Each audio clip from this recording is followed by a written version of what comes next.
Hello everyone and welcome to another Actual Fluency video. And this week it's a sweeps week as they call it in the big TV series when there's a break in the season and they're trying out new shows. And basically, as you might be aware, the Actual Fluency podcast is currently on a break and I'm expecting to record some interviews in the next few weeks, and then I'll premiere it probably around the 1st of October, to be announced. And as you know, I'm going to change the format slightly. I'll be, instead of doing it this audio only, I'm going to try and get some video, make it more exciting, and also make it interactive. So do it over Google Hangouts, so you guys can come in and ask questions to the guests and me if you have any. But in the meantime, I'd like to share with you a little bonus, I guess. I tried to record an interview with Mr. David James for a long time, and David James, some of you might know as the founder of the Goldlist method, and he's also the person responsible for creating the Viktor Huliganov character, and you can find his website at huliganov.tv, which has a ton of interesting articles and videos, and you can find his Russian for Beginners series, which is really hilarious. And his Viktor Huliganov characters, I mean, he's incredibly funny. I mean, David James is one of my favorite persons in the entire world and one of my favorite people. He's hilarious and he's smart and yeah, a really good guy. So I was really excited when I finally got the chance to interview him. He's also a very busy father of a few. Ooh, don't quote me on that, but he's definitely has a family to look after, a demanding job, and what else? You know, the goal list and learning languages like all of us, and so on and so forth. So I was really happy to get him on to come on the show. Sadly, the technology failed me once again. And you know, most of the time it's my fault, admittedly, when something goes wrong. You know, in the early days I forgot to push record sometimes. Then later I recorded using the wrong microphone. I did some things that messed up the recording, whatever. Those days are behind us. But here, legitimately, it was not my fault. During the recording, we went to, actually after we had finished the entire interview of 1 hour, which was hilarious. Like, it was the funniest thing ever. And I had so much fun. I'm really, really sad that you guys can't listen to that.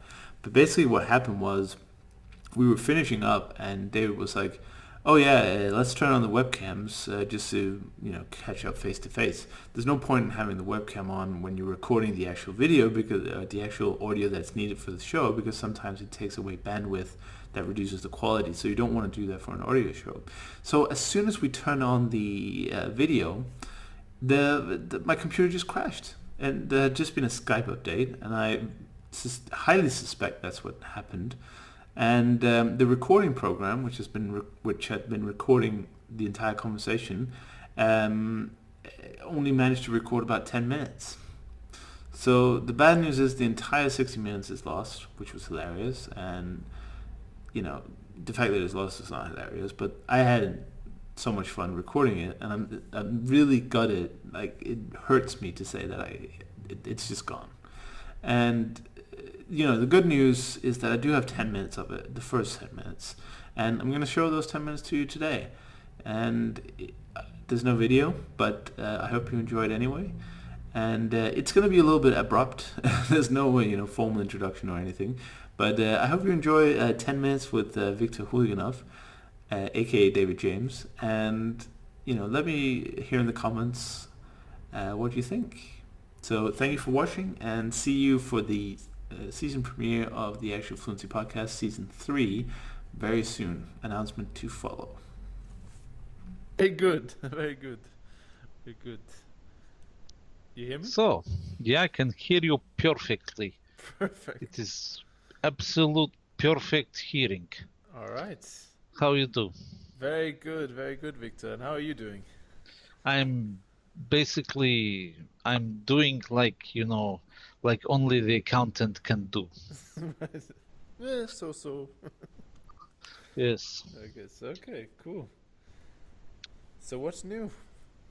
Well, I don't really know how to answer that question. New, there's nothing really much new, nothing new under the sun, as says Solomon. So for me, new is like, yeah, Are you I still trying suppose. to teach the English people Russian? Yes, I don't have much to do there, but there is coming up an interesting idea what I'm going to try to do soon with the Russian language.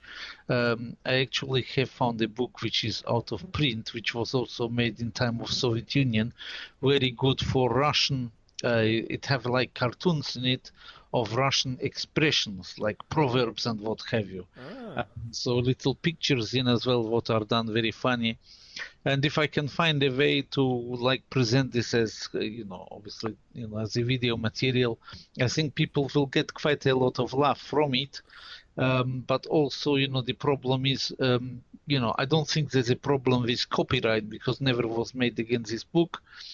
Better to make like video series of Huliganov's Russian course than to, for example, just to make a scan of it and offer that for pirate kind of distribution, because I prefer to actually add something like to make the film to add a level on top. Obviously, if people can find this book anywhere, then it will be good, but it's not available for even the ISBN number is like kind of like nobody knows what this book is supposed to be, so nobody is selling it. it's an old number then. It's an old number. It's like like they say in Polish, they have like it was long ago and not true anyway. So so this is what I'm hoping to do when I get the time to do. As you know, from me, it's very difficult to get the time to do anything. Yes. It's very important for me is my method, because at least it make from very small scraps of time some meaningful direction in language learning. One of the things that I notice when I go to the language learners gatherings, the polyglot gathering, or something else like New York, what I cannot go to anyway, but I'm pretty sure it will be the same, that a lot of people there, they fall into two groups. Firstly, you got like the younger people, some of them even young, like 15 years of age. I saw one person in Berlin, but really kind of like with a concentration at like coming up to university or in university or just come out of university, like this kind of group. And these people, so far they're not that many people of them are yet married. Yeah. And of those who even have like a partner, not that many have got children, and not that many are all that really involved with a career path. So once you get into a situation like you're in the career path, it seems that languages they get put onto the second place. And even in my case, I know that for a good 3 or 4 years, I was even lecturing to students yesterday at the Warsaw University about this problem. For the first few years, when you're really chasing your career, it's very difficult to keep your passion about the subject you study at university, if it's the languages or whatever. It's difficult to study many things at once. So if there was, even for me, a few years I didn't really manage to do very much for languages. And then finally, when I really perfect a method for gold list, or at least have something like a gold list at least, then I basically could start to learn again. And since that time, I learned at least another 10 languages, which is really doubling what I have when I come from university. Yes, so it's while I'm really completely all the time managing teams of people or doing a difficult career, nevertheless, and also having children, nevertheless able to do languages. But normally in the polyglot gatherings, you don't see that many people, and most people they can't really, in this very difficult and family and career and everything, this time of life where people get so busy, they usually their useful I mean useful, not like useful being usable, but I mean useful like when they are young. They're useful dreams about being great big polyglot, like the same as really very well-known polyglot. These have to go on to second place, and they concentrate then on career and family. And then you get in the polyglot gatherings, you get the old ones. I won't say any names because, if I say like the name of one Scandinavian guy who is there, in fact, two Scandinavian guys who are there, who are in their 60s or even maybe 70s. I don't want them to feel bad if they listen to this, but, there is one or two older gentlemen and ladies there who, they already, if they have, I didn't ask if they had a children, maybe they never have, but, if they have a children already, those children will be grown up. So now, again, they have time to come back. And I know, for example, Iwasan, for example, he himself told me very straight, he didn't always have a chance during his career to learn. So he put it to one side, and after many, many years, come back again to polyglottism. So you get the second wave polyglots who already are like in their, I'm not saying second childhood, but certainly in their second youth. They're in retirement, they have a time, and some people at the time of retirement, they wanted to, their postponed dreams to be polyglot again. These dreams they start to realize, and some of the people at the gatherings are more elderly people, and obviously in the middle is not that many people.